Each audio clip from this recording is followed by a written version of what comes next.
Welcome to Kindred, hosted by me, Kate, and my sister, Jen. In this podcast, we explore our human relationship to the natural world.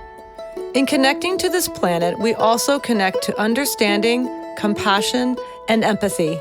How can we see ourselves as not separate or above animals in nature, but a critical and integrated part of an active ecosystem? Through conversations with animal advocates, scientists, conservationists, and many others, we look to inspire a new awareness of how and why we connect to animals in nature in order to repair and restore our relationship to the natural world.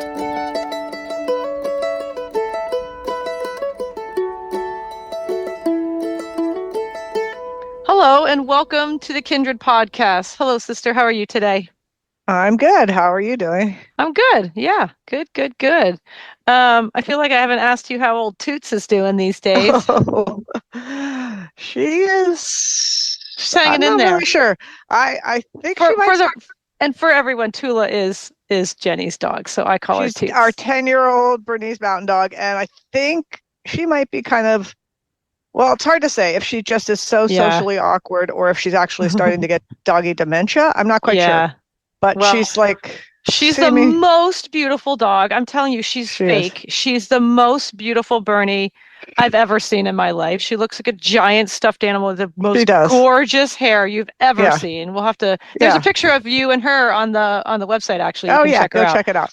But yeah, she's adorable and cute, and she's like she runs up the driveway like she's like a rocking horse. She's just She's got a lot of pep in her step for being 10, but you know she's also on all the meds. But you know she's still sweet and adorable. But she's living her life.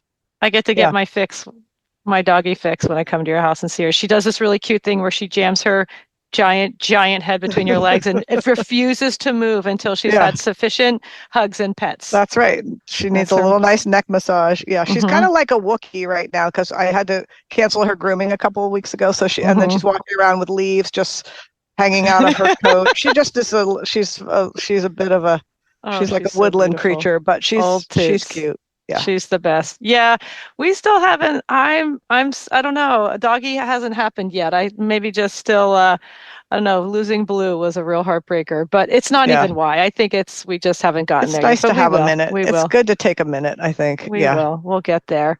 But I've been just thinking a lot about them recently because of our episode today. And so yes, definitely check out. And Blue, there's a picture of Blue and I on the website too. So check out those cute babies. But and the episode today is coming straight from the heart, and it's a conversation that means a lot to us, and I think probably many of you that are multi-pet families.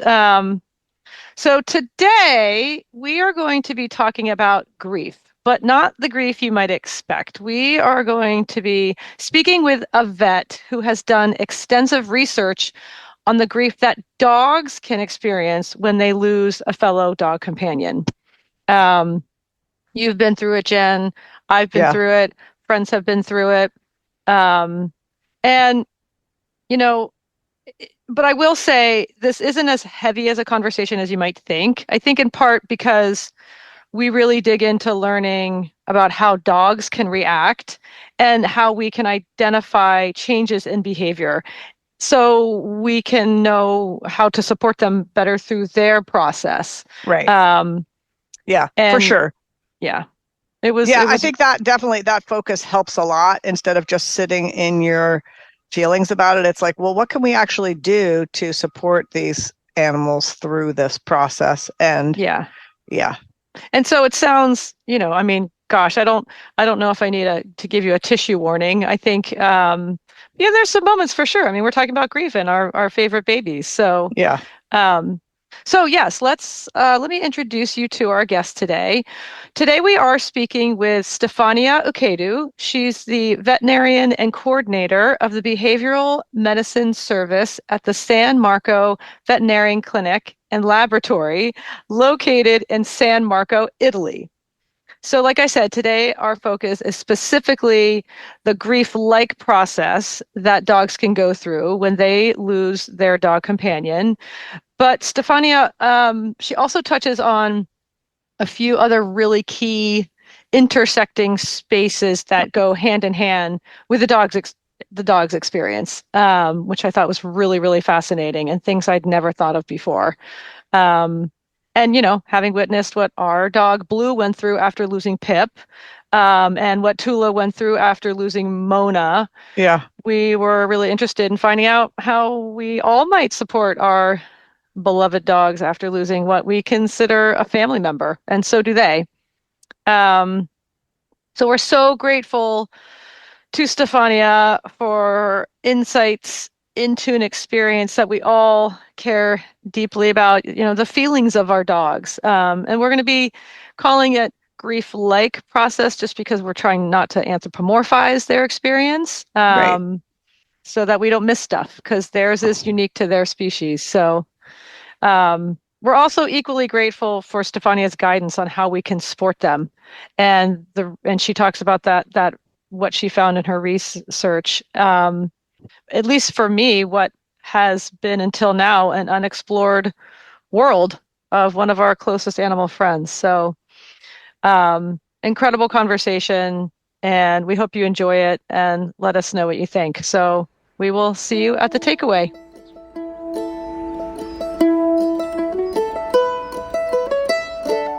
Stefania, welcome to Kindred, and thanks so much for joining us today.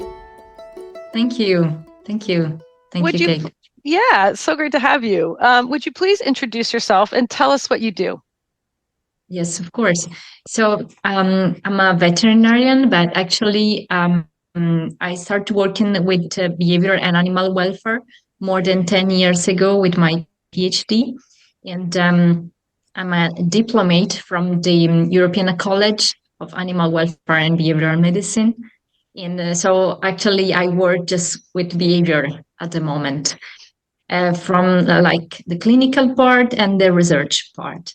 And at the moment, I'm the head of the behavior department in a private clinic that is located in north of Italy, San Marco Veterinary Clinic.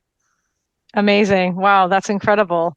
Well, Stefania, this is a very personal conversation for us and, people in our family and friends circle and anyone who has dogs. Speaking for myself, in my house, we had a bonded pair of litter mates, Blue and Pip. And when Pip died, Blue was lost without her. I was so deeply moved by his experience of losing his best friend and his behavioral changes and his grief-like process. And we've also had, gone through this with our sweet cats we had for 18 years, Marcus and Rue. And we've talked about grief that we humans experience after losing a beloved pet on the podcast. But after watching what our dogs went through, I wanted to know if there was any scientific evidence or studies done on the experience that dogs themselves might have losing a housemate. And when we dug into researching this topic, we found very little out there until we found you and a treasure trove of published journals and studies. And we were so excited and almost relieved to see that there are actual scientific studies being done. So first and foremost, thank you for this work that you and your clinic are doing. So for my first question, Stefania, I'd like to start with hearing about what motivated or compelled you to begin your work in this specific field, researching what dogs experience when losing a mate. Thank you for your question, and thanks for reading our research. I mean, it was really important for us to start this research, and actually have a story about that, because almost 10 years ago, there were a dog that stopped eating after the brother passed away. And I mean, I remember that my colleagues were like looking everything, but everything was okay. So there were not any health issue. So at some point they asked me, and I said, what if it's a behavioral problem? And I said, okay, is this dog like on grief. And I realized that there were no research on this topic. So I started sending many, many emails to the most important opinion leaders around the world, the expert in behavioral medicine at that time. And they agreed with me. And they said, okay, Safara, we cannot help you because we don't know anything, but maybe you are right. Maybe this dog is experiencing some kind of grief. So I was like, from one side, I was like excited because I received so many emails from the most expert in behavioral medicine. And from this starting point, we start a network around the world and we start collecting data. But it was not so easy. But this is just the initial point. And from this network, we start our first research. Wow. And so that was 10 years ago then? Yes, exactly. But the research took so long because, of course, the first questionnaire that we share among caregivers was really difficult to realize. I mean, we start involving also some psychologists, some human psychology. Right. And they help us to create a great questionnaire to collect data because, of course, we need to base our results on caregiver observation. So we need to be sure, of course, that the observation were realistic.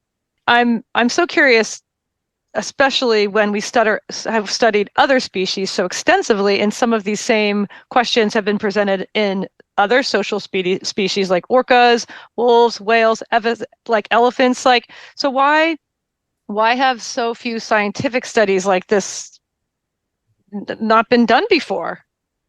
Yeah, this is a really curious question because actually we know we have a lot of details on this species, but is even more difficult with dog for two main reasons. The first reason is that whenever you start this kind of research, it's hard. I mean, it's something that is going to be difficult for you. I mean, we are researchers. True. Yeah, it brings up pain for the people. But we are caregivers too, and we need to collect data. Like based on something that is going to be difficult for us too. So I think that nobody wants to do this kind of research. It's so difficult because, of course, anytime that you read a question, anytime that you receive an answer, I mean, you are going to feel the pain. So it's really difficult. And and you know, I think this is like such an important actually thing to hear you explain, because it didn't really hit me until you and I were talking, and I'm like, well, of course, because we're talking about actually humans' grief, and people don't talk about their grief and they don't share their grief often. So that I just was like, it really hit me. I'm like, oh my gosh, of course. And I'd never thought about it in that way till talking with you, but carry on. Yeah. And then the second point is that, of course, it's difficult to study grief in this case because dogs are so related to the human being. Right. So whenever I study elephants, they are like just elephant in the wild, but dogs dogs live with us. So it's so difficult. And this was one of the most difficult part of the research. Dogs live with us. So it's really, I mean, we need to consider some kind of human point of view. And for this reason, it was so helpful to have human psychology in our research team, because they help us to see the human point of view and to see how this point of view can influence our data. Exactly. And you know, it's so funny, like Jen, we've all always had dogs, and it's just so funny because it's like dogs are ours. They're our intimate space. They're our intimate homes, and elephants aren't ours. Orcas aren't ours, right? It's not like we have elephants living in our homes with us, or wolves living in our homes with us type thing. So it's very personal. Yeah.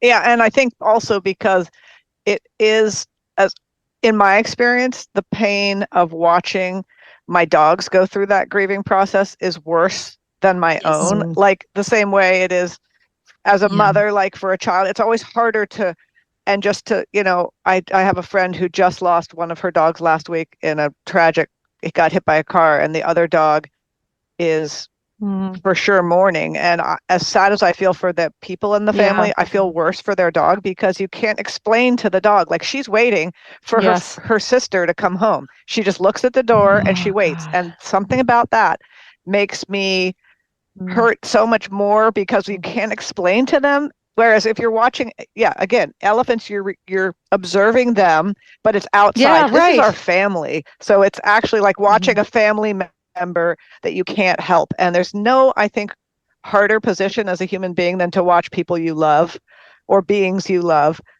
go through hard things. I think that's why it's extra poignant, because they're so innocent. It's heartbreaking. That it's like, and the fact that we can't explain. So anyway, I think it's, I can completely understand why it's so much more complicated. And I just want to clarify one thing, that the studies we're talking about, Dad, we're talking specifically about dogs. Is that correct? I just want to clarify for people listening. Yeah. In our first research, we start just on dog. Yeah. But you had mentioned that you might be starting with cats too? Yeah, in the future, yes. Okay. All right. So cats are coming. All right. So cat people, hold tight. More is coming. So we're kind of touching on this, but this is obviously a massive undertaking and subject to try to, cover overall, because what I've learned last time you and I spoke, that of course there are many factors and spaces that the dog's experience intersects with. And I'm keenly interested in what you found you needed to include into your study in order to accumulate data and come to any conclusions. Of course, our focus today is on the dog's experience, but that also, of course, intersects with the human's experience, often the forgotten veterinarian's experience. And of course, you were talking about, the sort of basis of its psychology.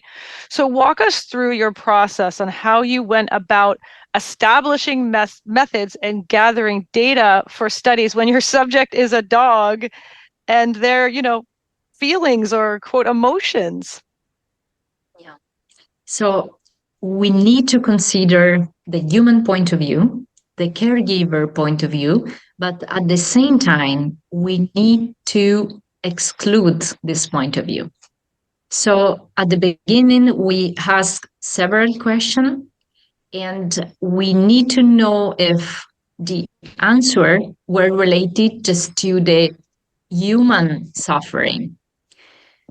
But this part was like affordable, because the human psychology were able, thanks to the statistic, to exclude the human point of view and to check the behavior and the emotion.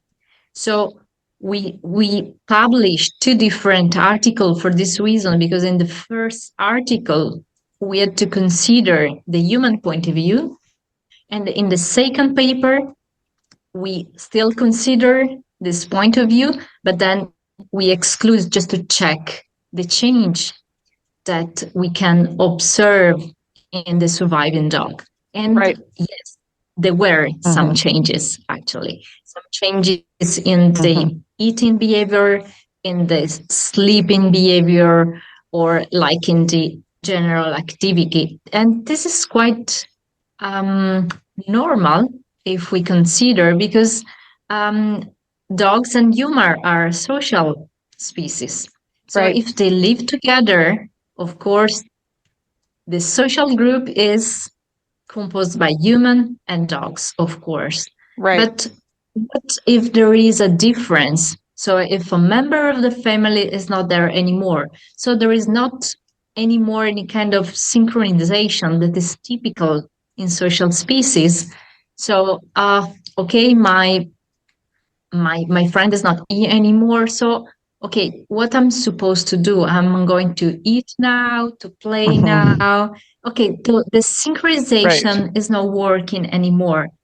So if we want to consider grief, we need to start talking about grief-like pattern at the beginning. Because anytime that we talk about grief, we are human beings. So we think about the sad part, the emotional part, but let's start from the biology. Let's start from the grief-like pattern, the change that we can observe in the behavior. And we observe that. Right. Yeah, that's really interesting because it is so linked to the human experience, but you have to look at what is actually happening with the dog. Yeah, exactly. Yeah, so this part is really important because we don't want to give a kind of anthropomorphism to the dog. Right. We want to see the behavior. We want to check the emotion. That's right. And if we want, yeah. And you know, and yet I really feel like they have it's got to be that there is a feeling there, because I had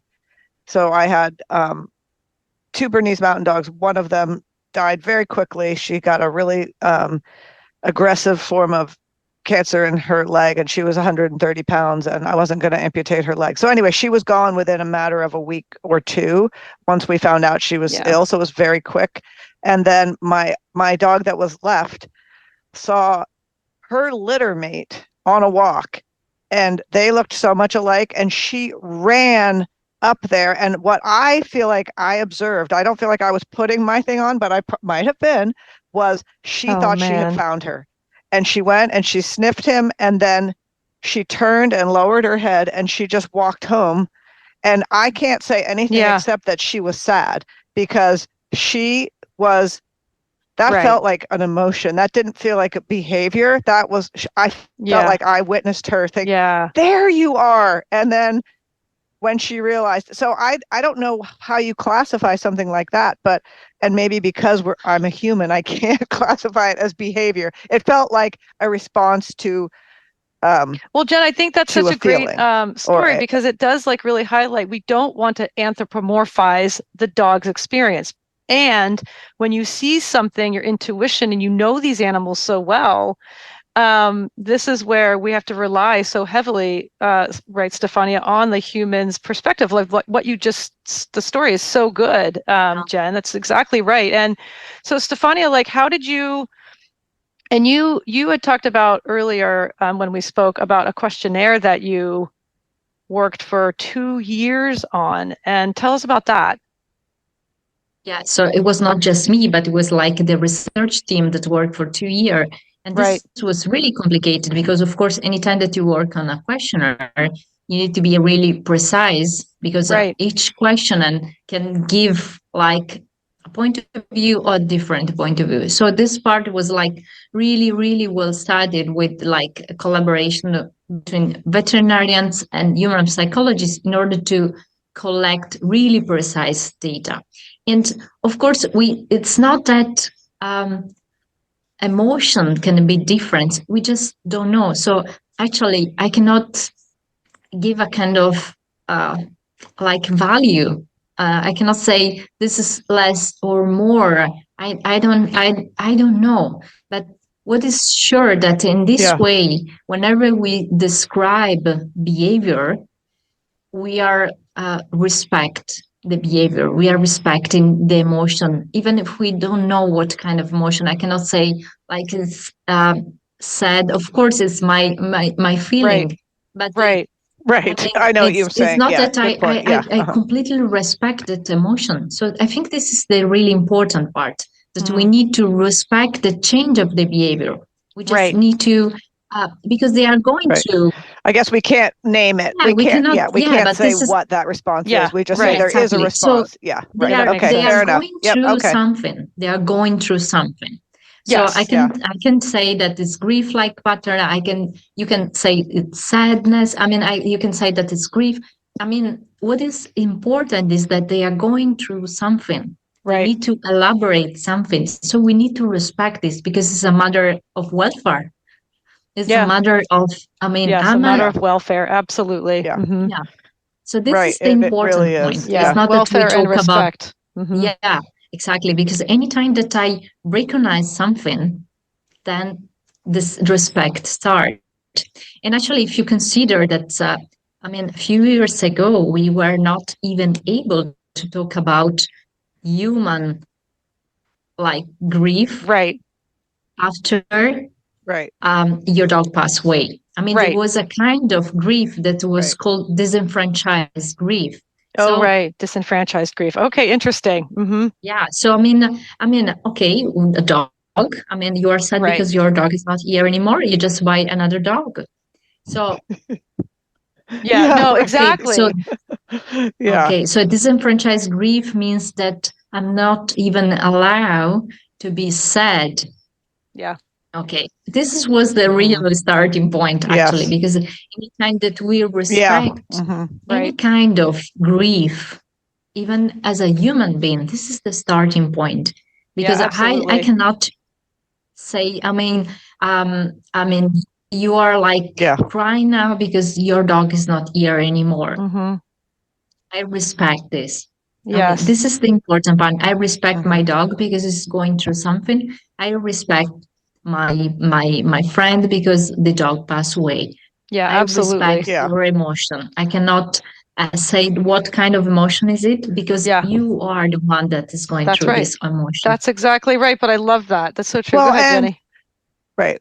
And that's why you couldn't do the study probably before you did it too, because we were, it's just a dog, it's just a cat, and now it's like, well, no, we're obsessed with dogs. Yeah, right. Just now it's a whole different world. Yeah, right. So, it's like you would never say to a parent who lost a child, just have another one. Like you would never do that. You're going to get a new one anytime? You would never absolutely. Do that. Yeah. Now, you could just get a new one. This detailed questionnaire that you put out, and this was primarily focused in the Italian world space. This is just an Italian study done, correct? Well, and not exactly, actually. Oh, okay. Because, the questionnaire we translated the question in several languages. And, okay, great. The first paper was focused on the Italian, but just because we collect more questionnaire. Right. Yeah, that makes sense. But then we start all the comparison, and now we are going to publish also another part that's exactly a comparison among countries. So there are some differences, actually. There would definitely be differences. That would be interesting to see the cultural differences and the societal differences for sure, just how we sort of observe. Right, So I have a question. Did this questionnaire include veterinarians? Did you have a specific, how did you include the veterinarians' experience? Because we really do often overlook them. And I think it's just so important to acknowledge that they are part of this whole experience and their input is so valuable. So how did you collect sort of like data from them?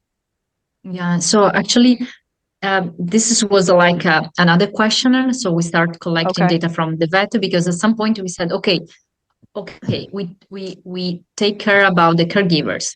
Yes. We take care about the dogs, but what about the vet? They can suffer a lot about like grief. Absolutely.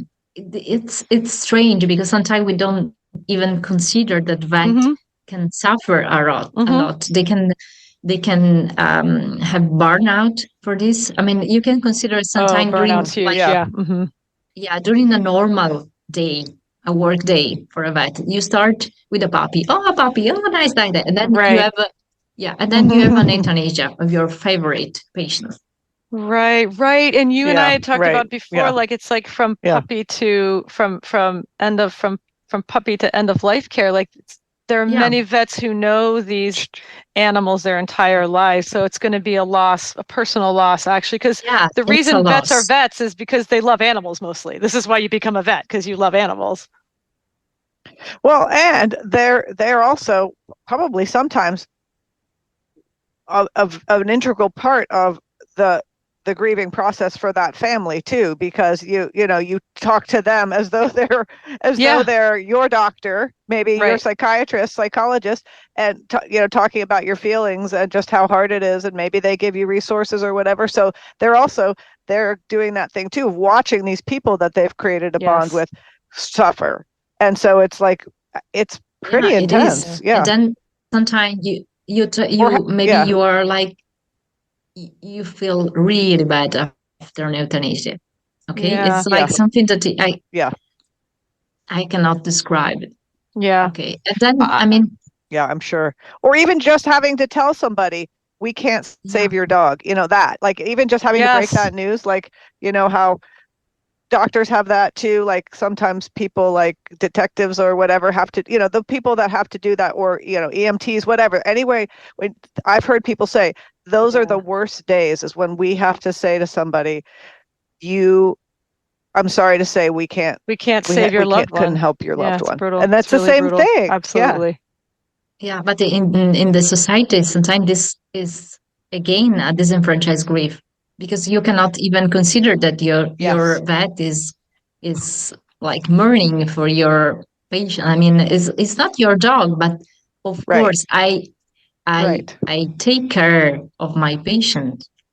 Well, too, Stefania, it's interesting, like through the many times that I've had animals euthanized in my world, like you would, in our culture, American culture, if a vet had an emotional experience with me, now I personally wouldn't, but it would be a little surprising. And also, many people in the veterinary world would say that's extremely inappropriate. You don't get to have a feeling with your client and with your beloved client's dog that you also care very much about. You care about the people, you care about the dog. And then oftentimes you get to go back to work. You have other dogs that you have a long list of clients, you have a long list. So you don't get to go process that. You have to go home then to your families or go home to your world. And when is there that space for that? I just think it's a really important part of this conversation. It's really difficult.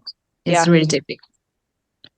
But I will say, I don't know if this is true in Italy, but there's a whole now new industry of vets here who come and do what they call home euthanasia. Like home euthanasia. Yeah, they come to you and it's a whole thing and it's much more, they're walking you through the emotional parts of it, and and they allow you time to stay, I feel like it's almost like hospice kind of thing that we're starting to get, which is, I think, partly because people are like, well, what am I supposed to do? Like, I'm just supposed to leave my dog here and walk away, and just this whole thing, which is a whole other kettle of fish. But I think at least that it feels like there's more room for a vet to enter that feeling space with you, because that's their whole they can create a kinder, softer and sort of like, I mean, but if they start crying along with you, you're going to be like, sorry, this isn't about you. No, so that would be weird. But there's no one, it would be weird. And I don't know a lot of the home visits, you don't know those people. Often you don't know them. They're coming into your personal space. So it's like, but it still is, part of that whole thing. And, this is about the dog, not about vets. But I just did want to cover this a little bit because I thought it was really important to bring that factor in.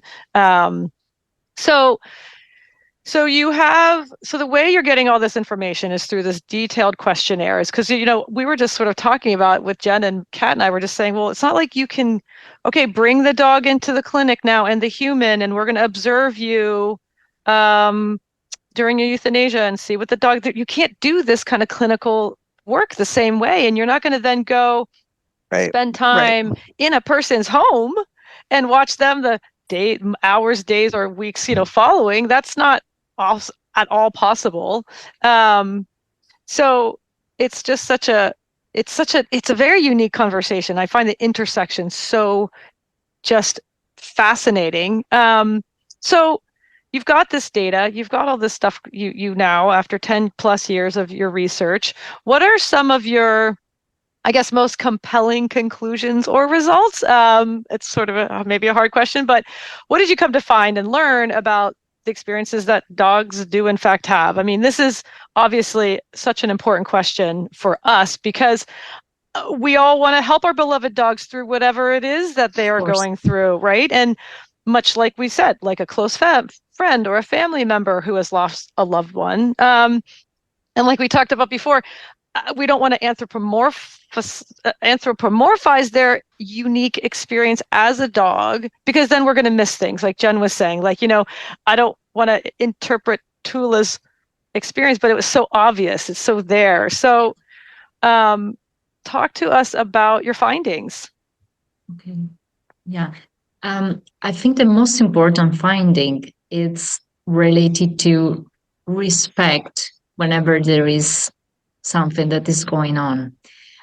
So just to give an example, sometimes caregivers and family just call me and they said, okay, what I'm supposed to do, because I think my dog is like, terribly sad.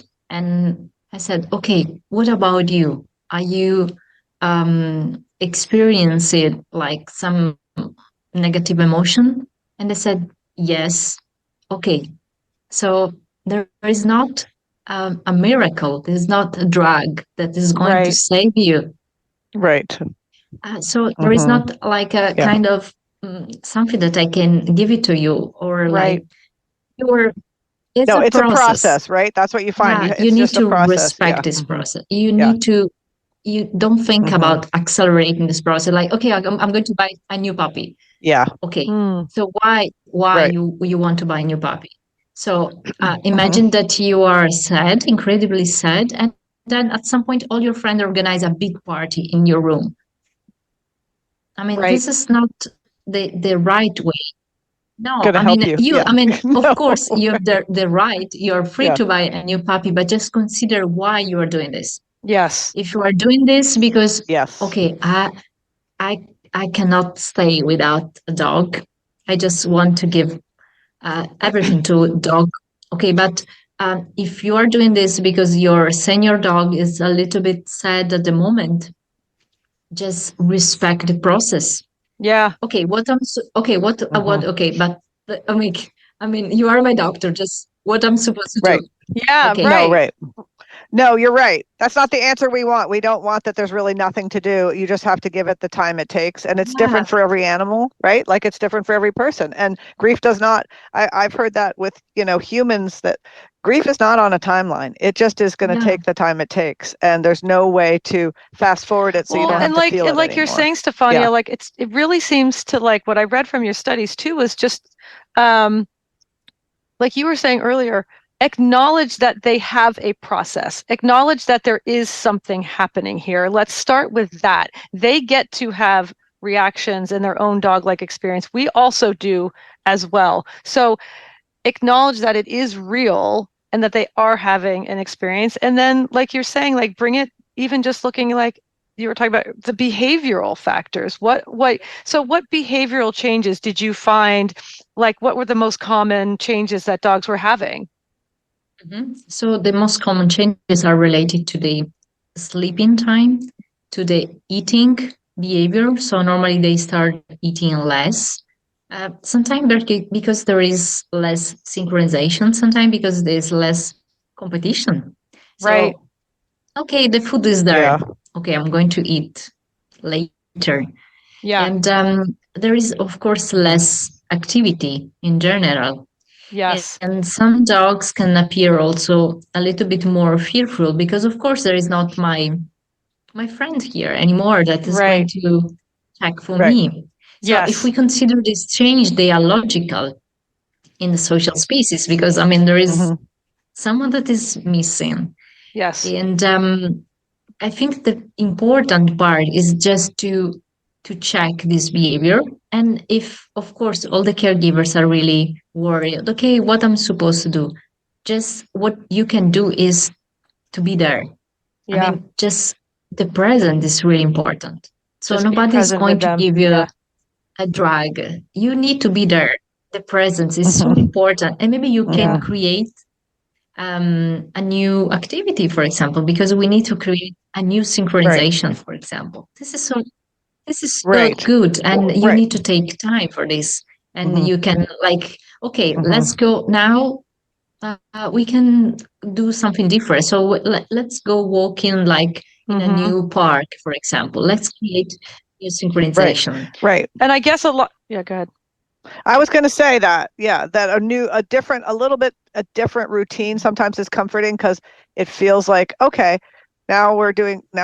this is a new pattern we're creating because this is a different like their behavior is living. changing. So maybe try to, and we'll get to like things we can do coming up next question, but like it is looking at the behavior changes is like, okay, are they sleeping more? Are they eating less? And I know that Blue, when the first walk we went on after Pip died, all of a sudden, he never did this before. We would be walking along, and Jen's heard this story. I'd be walking, and suddenly Blue would go around.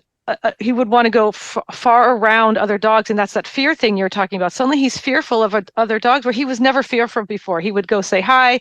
Pip never wanted to, but she was his confidence. She was his barometer on what, like, dogs, this is what you do when you just march by a dog. And without her, he didn't know what to do, and he was suddenly scared. And it's all these like behavioral changes that you list them all, and it's like everything that we see, it's very real. Yeah, and I mean, anytime that we have more than one dogs, of course we need to take care about this part, right? And we need to consider, because it's a matter of welfare. Yeah. So it's not that it's something that it's real. So it's something that we need to consider, and it's something that we need to take care. Yes, especially because there is maybe another dog, a surviving dog in your place. So really don't consider just that you are sad, but that your dog is going through something. We cannot say exactly what, but something. Yeah. And you know your dog better than anybody. So we're already kind of talking about a little bit too, like, but let's jump into that. So we're seeing these behavioral changes, and we're seeing like depression, like sort of responses that they're having, and grief like experiences, and so what are some things? Do you have suggestions on what we can do to support them through this time? I mean, was that part of the study that you did, or is this something that you're sort of coming to conclusions with? Well, for sure, so far we don't have like a scientific part about this, but of course we have a lot of experience, because when we start with the research, a lot of people just call us, or they try to make it in contact with us. I mean, we became the expert on this topic. Yes, and for sure, what is important is that what we don't need to do. I mean, so we don't need to accelerate the process. We don't need to see our dog different. We don't want to have like a super crazy puppy just to change the life. Even because sometimes, of course, a puppy sometimes something that, oh wow, a puppy in the room is going to change the world. No, even if you don't want, even if you are sad, if you see a puppy, okay. But this doesn't mean that you elaborate the loss in a different way. So, Stefania, I just want to interrupt, and I'm so sorry to interrupt, but I do have to say the one thing just came to mind, that in your study, when some of your conclusions, you found that the duration time of this grief-like process could be up to a year. And I was so taken by that, because I understand that it can, because people are wondering, okay, so, but when you say don't accelerate the process, to me, that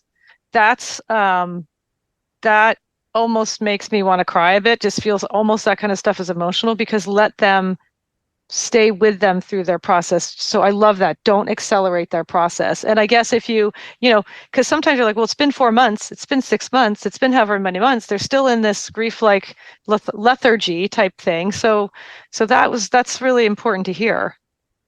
And it's individual. So it's, we don't know. Right. Of course.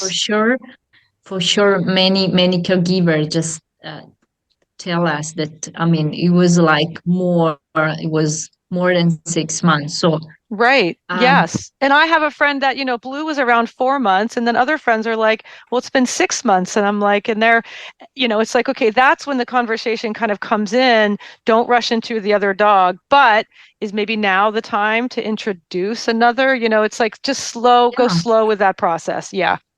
Yeah, exactly. So we need to take care about that. I mean, we need to consider that, we need to go through this process in any case, even if something really, really happy is going to happen. But in any case, the day after, you are going to think about your dog. You need to think about your emotions. So we need to go through this process. There are a lot of professional, like psychologists, that can help also if you have like any troubles. And of course, it's unfortunately we don't have a solution. Unfortunately, we don't have a miracle, even because actually grief is the mirror of the love. So anytime that you, I mean, oh my gosh, Jen, we've talked about that many times. The level of grief is response to the level of love that you had for that animal. Yeah, yes, that's why. That's exactly right. Yeah, and it's so interesting that you say that about a puppy, because I feel like that's what the closest thing to people think they could do to taking a pill. I'll get them a new puppy. That'll be great. And talk about exacerbating their, this is not what I want. I want my friend. I don't want this annoying little thing. Like, I've seen people do that, and that can just prolong. I feel like that can be the opposite of the desired effect. It can actually make them feel worse, because it's like that. Well, that's not what I needed. I just needed, like and you let said, the dog have that time too. And I think, like, but I love that. Like, the that's what I mean. Is the mirror of love. Like, that is so beautifully said, Stefania. It's so true. And this is one thing I really loved about your studies, that I could feel how much care and how much respect that you and your team and the study you've done, how much respect there is and how much care you took in doing this. And I mean, this is just, and the other thing, like I was thinking too, is, can we not talk to each other about our experiences, talk to each other in our communities? Like, if you hear a friend, reach out, take it very seriously, and they'll let you know. You can say, is it okay if I ask you how you're doing? Ask the questions, but don't assume that, oh, well, in a couple of months, they'll be over it, so we don't have to talk about it. I don't have to ask you anymore. I mean, share these experiences and to support. It's really about humans and their grief, a lot of this too. But it's like that welfare. You said that word welfare, and I love that. So our last question is the question, why is this work so important to you? And why is this conversation so important? I've kind of talked about my perspective of that, but what is it for you? Well, I think this work is important because a lot of caregiver were like relief. I mean, they feel like, okay, there is someone else that is in my situation. They are feeling the same. Okay, so it's not just my dog. Other dogs are feeling the same. Oh, wow, this is not something that it's just me. I mean, it's real. So we can share. I mean, we create.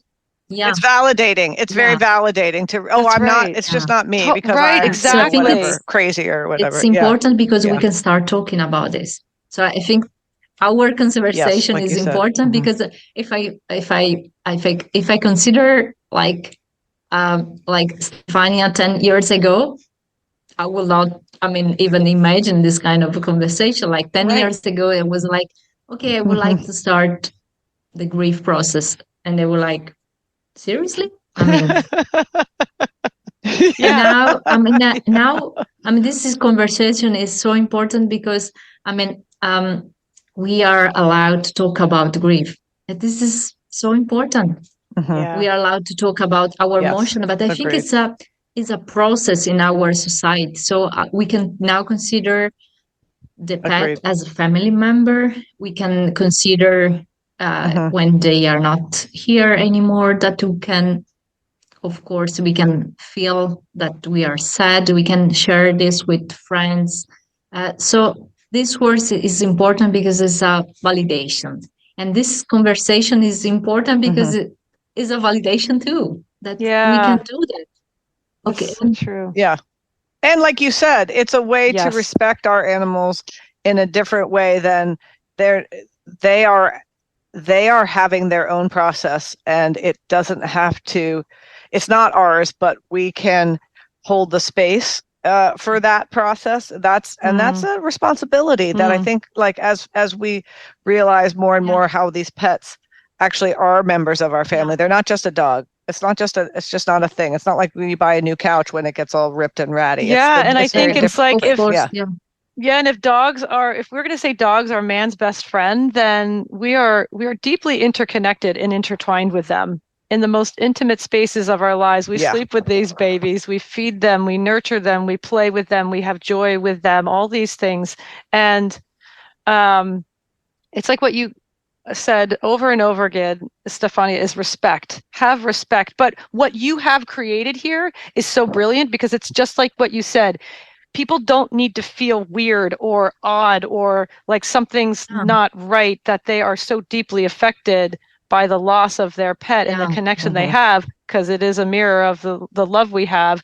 And also, of course, the animal then that can read your face, can almost read your mind. These animals, they know us so well. Yeah. Let's know them so well too. And you get to go, you aren't alone in your grief process. If you have another pet left, you go through that with them. And I think that's what's so beautiful about the work that you are doing, is you are offering that's why I said on the top, it's like a relief. It was a relief to see that you were doing this work.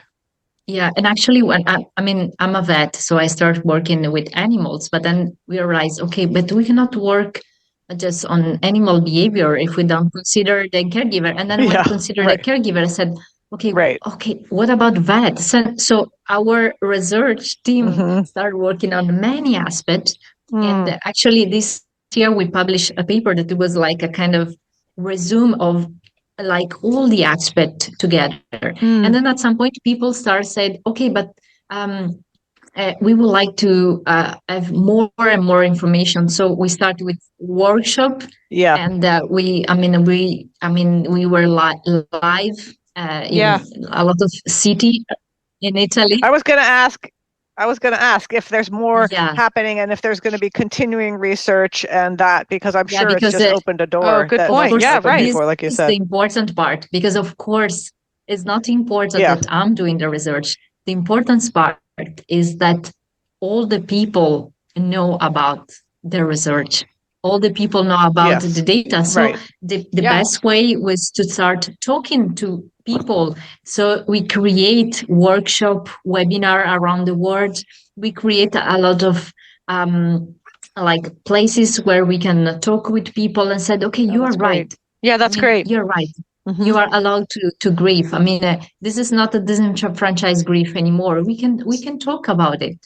Yeah, absolutely. Okay, so this was awesome. Great. I mean, this is really great. The meaning. I mean, it's not just the research part.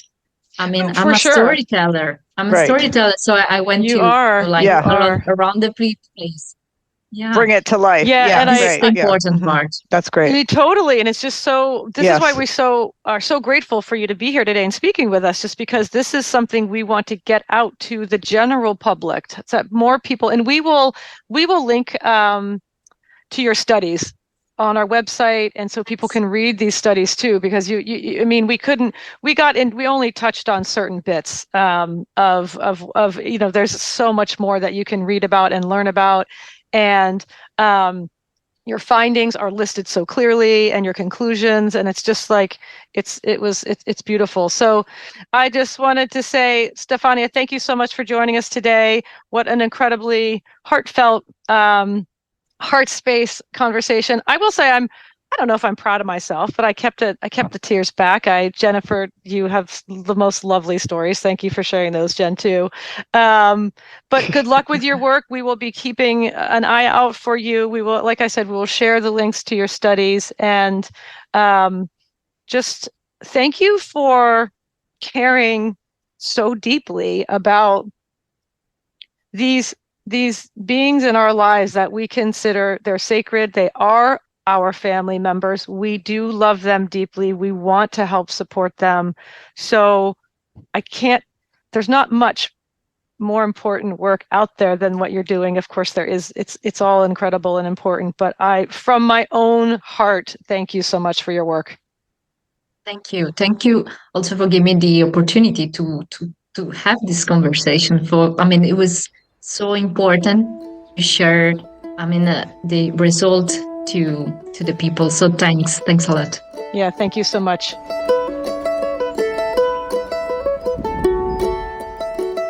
Hey everyone, and welcome back to The Takeaway. Whoo-wee, heart space galore.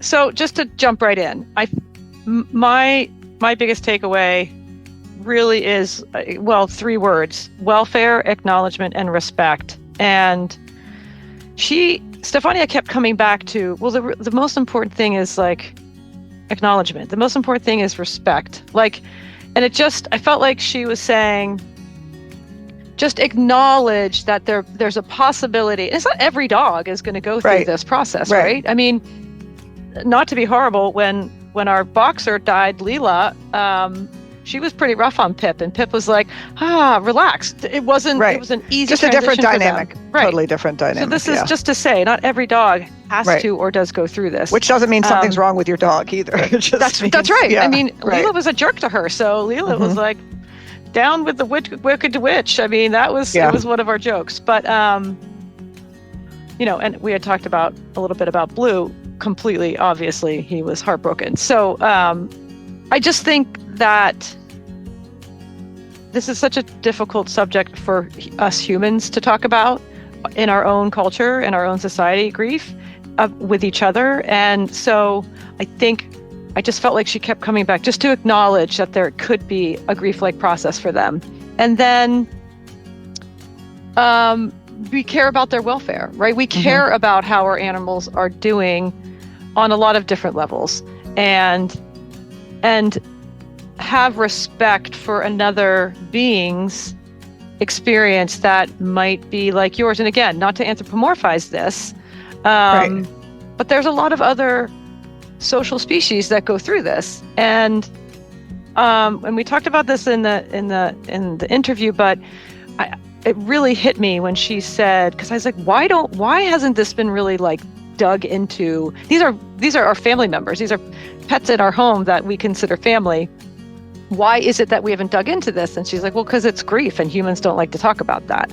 Right. Even just human to human, we don't like to talk about it. Yeah. Let alone our most beloved, most vulnerable, most relying on us animals. It makes us feel so helpless. I think that's really why, because they can't tell us anything. I mean, they can, obviously, but we can't talk it through with them. Right. And one thing I did realize too was that actually, if we can acknowledge that our dogs are going through something, maybe that gives us permission to actually go through something. Because often people say, well, it's just a dog or it's just a cat. And I think that's very much changing these days. I do. And yet I think grief is so intimate and so personal and so in your own world and so painful, because your heart literally breaks. You can feel that. Yeah. But maybe if we can allow our dogs, maybe they can help, we can nurture each other through it, and we can acknowledge each other. I do think that's true. And I think she also touched on that it doesn't go by a timeline either. Like there's not within 6 months, we love to know when are these things going to be over too. Yeah. And I think she really touched on the fact that it's going to take as long as it takes. And just like humans, I think different animals go through it differently too, which also I think in turn gives us that reminder, because I find this all the time. People are like, well, I mean, that was like 4 months ago. Why are you still sad about it? It's like, what are you talking about? And some losses heal quicker. There's no way to know how it's going to go. And I think, again, her giving that permission for the animals also helps us to remind ourselves that, there's something wrong with you if it takes you longer. It's just good. It's a good balancing reminder. It is. It really is. And I think, death and loss and grief are really scary. And I get that. Yeah. And I think, though, when we can experience it together, the bond that we can create and the comfort that we can find in each other and with our dogs, and that, these are our babies too, and we want to help them. And I feel like, the fact that she also was very validating to me. I've seen this in my own life. It felt very validating. It was like, okay. And I know this already. I didn't actually need Stefania to say, and yet it's still really supportive and really valuable to me, highly valuable. And it's why we wanted to do this episode, because everybody who has a dog or multi-pet, it could be in a dog and a cat. Maybe your cat's super bummed that your dog died, and she hasn't done cats yet. She said she was working on that, but there's also that bond there. It's because we're a family, we're a pack, just made up of multi-species. Community We're in all our own sharing little house. Energy and sharing experience, and so yes, we have an impact on each other. Yeah. So we will be including the links to Stefania and her team studies on our website, kindredpodcast.co, so that you can all go and read them for yourselves. They're not actually overwhelming, and I found them fascinating. And you can learn extra than what we were able to have time to talk about. And please share this episode to a friend or a family member who has gone through this or is maybe going through it now. It's so critical to the health and welfare of our family pets and each other. So, I just share it. I think it's really valuable. And if you'd like to support us, you can subscribe to our podcast via Apple Podcasts through our app, Buy a Coffee.